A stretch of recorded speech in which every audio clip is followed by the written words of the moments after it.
Okay, let's do this thing.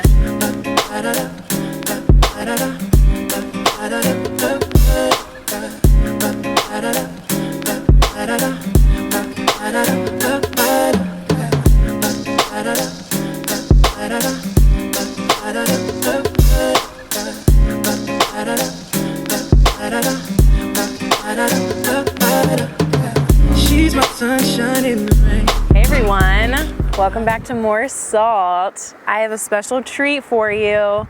I'm doing my first Q&A. I'm very excited.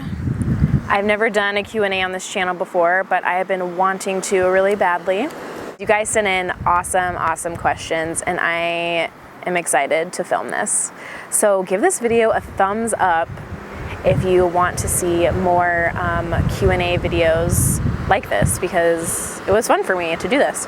I thought I would enjoy the last bit of Rochester summer, so I wanted to film this one outside. I don't know how the audio is gonna be.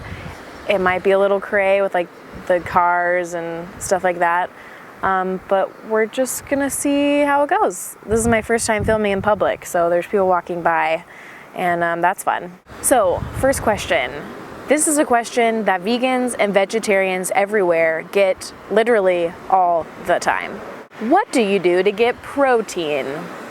It never ends with the protein, I swear. Well, most people don't know this, but fruits and vegetables actually have protein in them. And a lot of people don't know this because marketing and mainstream media don't tell us these things. We live in a world where the mindset is you can only get protein from animal products, and that cannot be further from the truth. So now there's all these diets that center completely around protein, very low carb, high protein, and everyone's just caught up in this whole you gotta get enough protein scenario. And I'm here to tell you, you don't have to worry about that. So let me put this whole protein thing into perspective a little bit for you. A healthy woman should get 46 grams of protein a day, and a man should get about 56 grams of protein. So get this, 1 cup of cooked quinoa has 12 grams of protein in it. I mean, honestly, I probably eat about 1.5 cups at a time of quinoa if I'm like eating it as a meal, but let's just say it's a cup. A cup of protein, a cup of quinoa is 12 grams of protein. And then you're not gonna eat that by itself, right? So let's just say you're gonna add in some cooked spinach, some asparagus, some corn. If you add those things in, you're looking at getting around 25 to 30 grams of protein just in that one meal. That is half, or a little more than half, than your daily required amount of protein in one meal. To answer your question, what do I do/eat to get protein? I eat a lot of brown rice, a lot of beans, quinoa, chickpeas, lots of leafy greens. I eat a lot of broccoli, Brussels sprouts, potatoes. All of these things are very delicious, very nutritious, and full of protein. And tempeh, you guys know my love for tempeh. Tempeh is an excellent source of protein. In 1 cup of tempeh, there are 31 grams of protein. That's nuts. 1 cup. Along with that, it has 14 grams of fiber, and that is more than most people consume in one day. People do not give a rat's ass about how much fiber they're eating, which sucks. And tempeh also has amazing things in it as well that's really good for you, like magnesium, vitamin B2, whereas meat has tons of fat, absolutely no fiber, and cholesterol. And the lack of fiber makes it really hard to digest and go through your system. Going along with this question, I got another question about what yummy foods or recipes I eat to replace meat and dairy protein? And my answer to you is check out my blog and the rest of my videos, because I post delicious, nutritious, amazing plant-based foods that are full of protein and don't include animal products. There are just so many options these days. If you just do a little bit of research for yourself, you don't have to do anything crazy. Just name a meat and cheese filled dish and put the word vegan in front of it and Google it, and you will find a multitude of amazing recipes. And if you don't like something in the recipe that kind of freaks you out, just omit it and substitute something else. But if you stay tuned, if you subscribe to my YouTube channel and are up to date on all my videos and blog posts, you will be chock full of awesome recipes to incorporate into your daily life. Next question. How hard was it to give up meat? Honestly, it wasn't difficult at all for me. I went cold turkey vegan, pun intended, and I was totally fine. As long as you're fueling your body with a well-rounded variety of whole plant foods, you will be a-okay, and you won't have cravings for meat, because honestly, your body doesn't need it. The only time I have craved meat since I went vegan is when I haven't eaten enough that day. In the vegan community, they call it undercarbed. I have been severely undercarbed, and I would be around people eating a bunch of meat, a bunch of cheese, and I'd be like, fuck, because I was just hungry. But when I am fully satiated on amazing, delicious whole foods, I have absolutely no cravings for meat or cheese. What are the non-ethical benefits of the lifestyle? I address a lot of the benefits in my vegan coming out video, which I will link down below for you. But to summarize it all together, I have more energy. I have zero digestive problems. I mean, eating a normal diet, I didn't really have a ton of digestive problems, but now, oh, my colon is on fleek. It's never like a difficult task for me, if you know what I mean. And yeah, everything is just continuously like moving through me, and I'm always getting toxins out, which is so awesome, and it feels amazing. Another benefit is that my hair has been growing a lot faster. It is like a lot more luscious and just like shiny and just nice looking. My skin is clear. I've discovered new amazing ingredients that I never would have thought to put into my diet, but it's been a lot of fun cooking with them, and trying out new recipes has just been awesome. And I find that I am able to be a lot more creative with my food, which sounds weird because it seems like you're limiting yourself a lot when you become vegan, but I don't know, being a chef and cooking all the time, having kind of like a limited is just like the wrong word, but I'm just gonna say it for this to kind of illustrate my point. Having a limited amount of foods or category of foods to work with kind of forces you to think outside the box and do things that you normally wouldn't do. Before, I just had way too many options, and I came up short sometimes in ideas, and my creativity wasn't really as thriving as it is now, because I'm trying new things that I never would have thought of before. Another benefit is that I am a lot less likely to get cancer and heart disease in my lifetime. I don't have cravings for caffeine or coffee. I don't ever feel guilty about the food I eat. I don't calorie count, and I'm able to eat really delicious foods that satisfy me and nourish my body. And I have way less urges, like significantly less urges to binge out on junk food. And the only time I really have a craving for like junk food, it's usually chocolate, and that's it. And I'm sure there's something I can incorporate into my diet to kind of dumb that down a little bit. But before, when I was eating animal products, I would have cravings almost daily to eat just horrible food, just greasy, disgusting, cheesy, meaty food that wasn't very good for me. On to the next question. How long till you see effects? So I think what this person is trying to ask to go in more depth with this question is, how long do you see like the health benefits, all these great things that come with a vegan diet?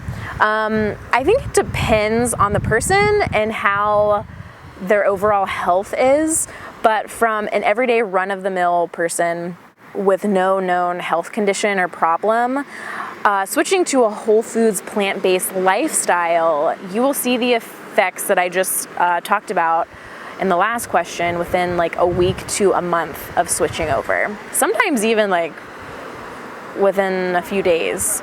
I really noticed the difference like very quickly. I think within the first 2 or 3 days that I started doing it, there was a dramatic change in my overall mood and my energy, and it was like alarming. If you're doing it to lose weight, again, I think that it depends on your overall health and what you were eating before this lifestyle change.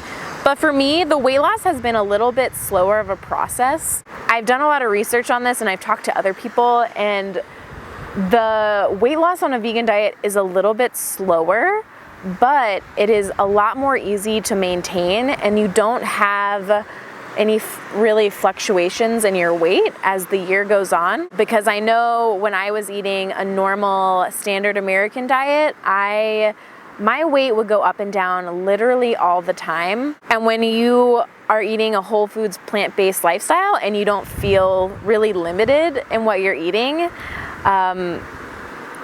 amazing, delicious food that is satisfying every fiber of your body, you kind of are less likely to fall off the wagon, so to speak, and go back to your old ways of eating crap, and going through that vicious cycle of eating crap, feeling horrible about yourself, and then going on like a 7-day juice cleanse to kind of flush everything out of your system. But if you are doing it and motivated to do it because you have some sort of health condition like diabetes or a heart problem, you can see massive changes very, very quickly in your overall health. You will experience your body actually healing itself as opposed to just being drugged up on medication all the time and only treating the symptoms and not really curing the source of the problem.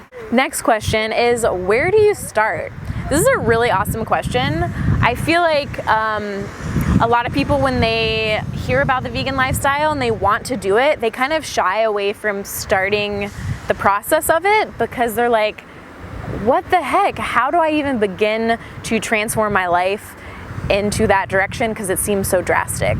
It doesn't really have to be. I recommend starting slow and taking baby steps. It's not about being perfect. It's not about being the healthiest person in the world. You're gonna screw up.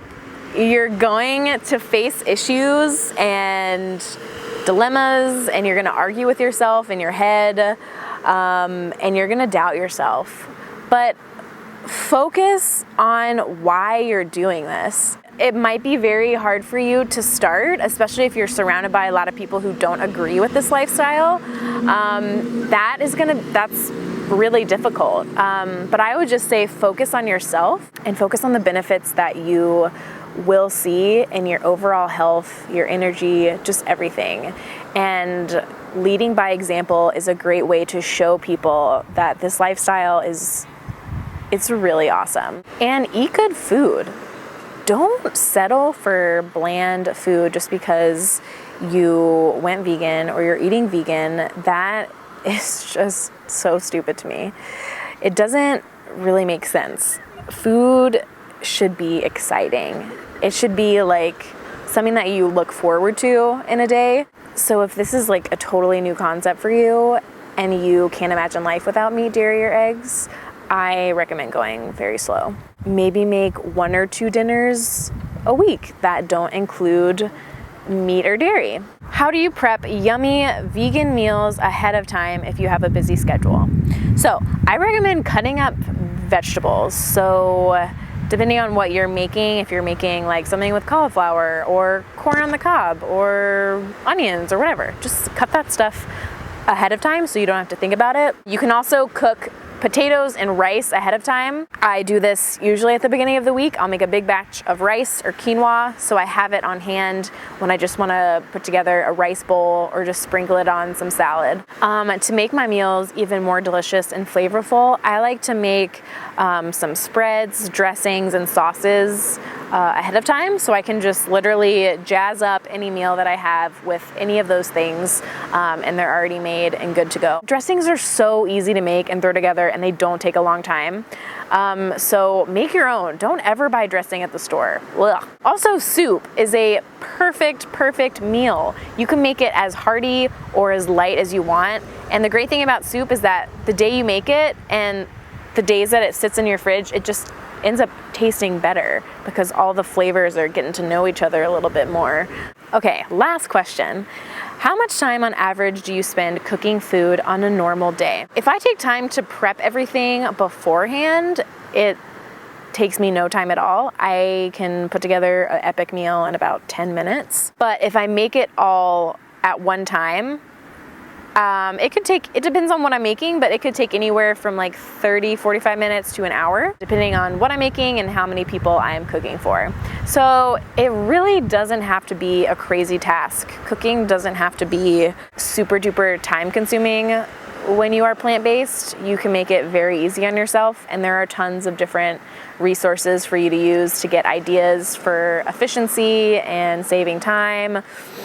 Yeah, there's just tons of stuff out there now. We have come a long way from 10 years ago when being vegan was just like completely unheard of. It wasn't unheard of, but it just was definitely not as common as it is now. So there are lots of options for living an amazing full life, not dedicated to obsessing over food every 5 seconds. Thank you guys so much for watching this week. I had a really great time filming this and answering your questions. So if you like this video, the Q&A type of stuff, give this video a thumbs up, comment down below, give me your thoughts. And if you have any more questions that I didn't address during this video, please write them down below and I will answer them. You know all my info. Check out my Instagram for food inspiration, for delicious vegan treats and eats. Check out my blog, MoreSaltPlease.com, and subscribe so that you are up to date on all my videos. I post a video every week, so you don't want to miss one. Thank you guys again. I will see you next week. Da da da da da da da da da.